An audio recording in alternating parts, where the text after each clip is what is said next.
Right, I've been having a little play with the CDJ400s now, along with Traktor Duo.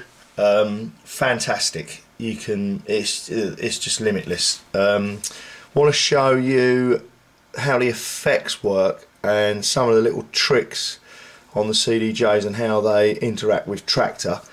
Going to look at your effect buttons here, which link up with the effects on Traktor. You've got the hold, while, trans, bubble.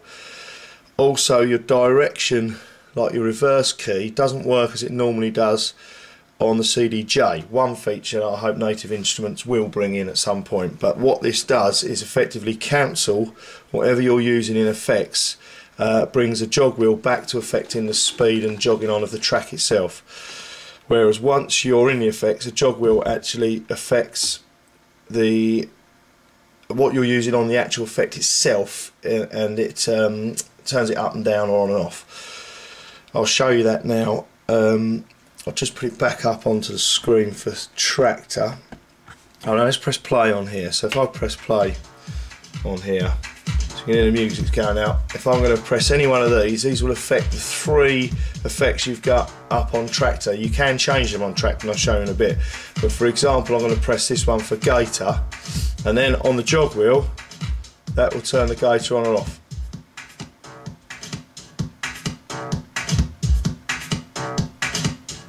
Brilliant effect. That's on a quarter.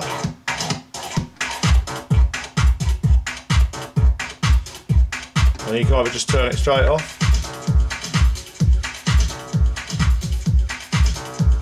turn it on again, and you can just turn it off on the jog wheel. What happens though, let's just stop that. Let me just show you that on the screen.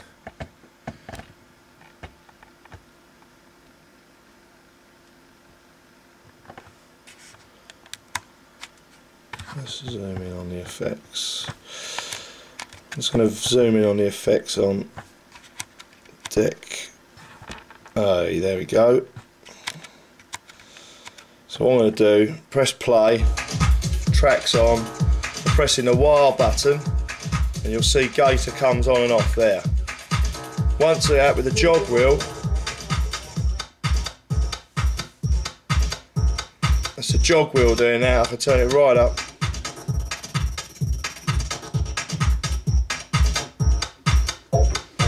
That's off. That's off.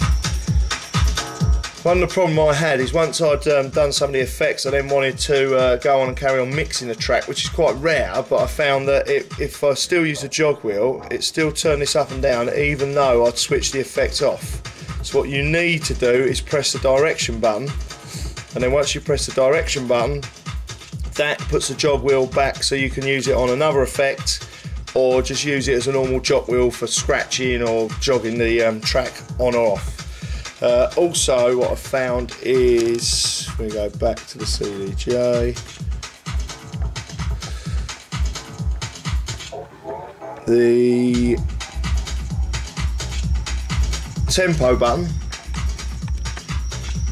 master tempo button, that locks it. I think I said this in the last video, but that stops it so that when you are jogging it on in the track, it doesn't affect the pitch. This one is your sync button, so you press your tempo button there and that will sync it. So you can even, in the mix, if you've got a track that's not showing your BPM, you can actually bring it in, let it mix. As soon as the BPM shows, press the tempo and it locks it in with the track.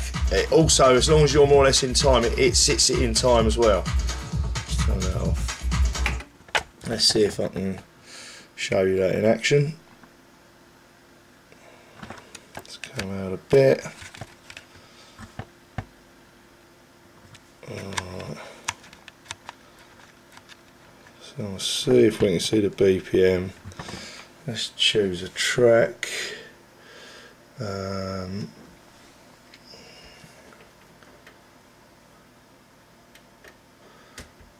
one. Let's wait till that loads.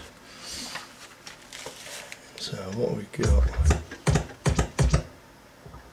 Just cue that. So that's saying 128 and that's saying 129.10. So if I'm pressing play on this one, I'll bring this one in out of time.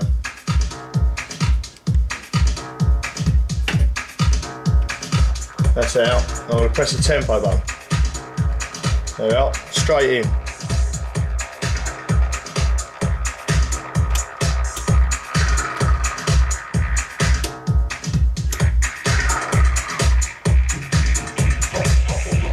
Literally, some tracks don't show the tempo, they start on 0, but you can bring them in when they're out. As soon as it's playing, press tempo, it syncs it straight away.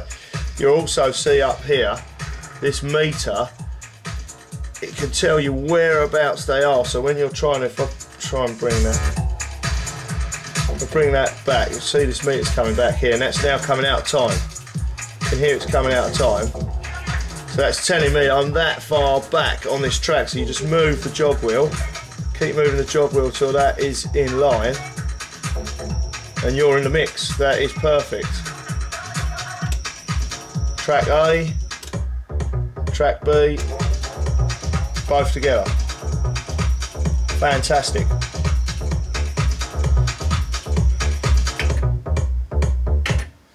Well, that's about it at the moment. I've only, as I say, I've had one night on this.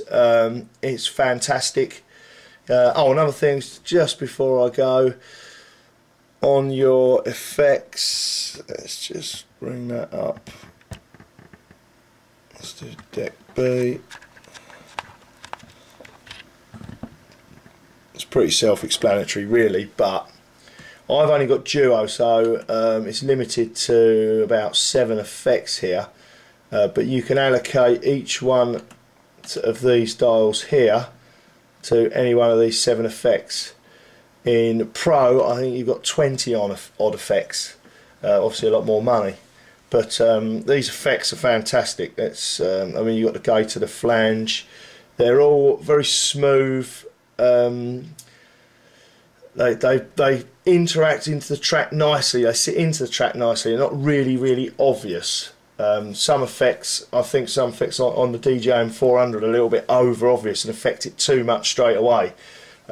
So, you know, using with me, I've got the CDJ400 and this, using them together and certain effects that I prefer off each one works very well. Hope this has been informative. Over and out.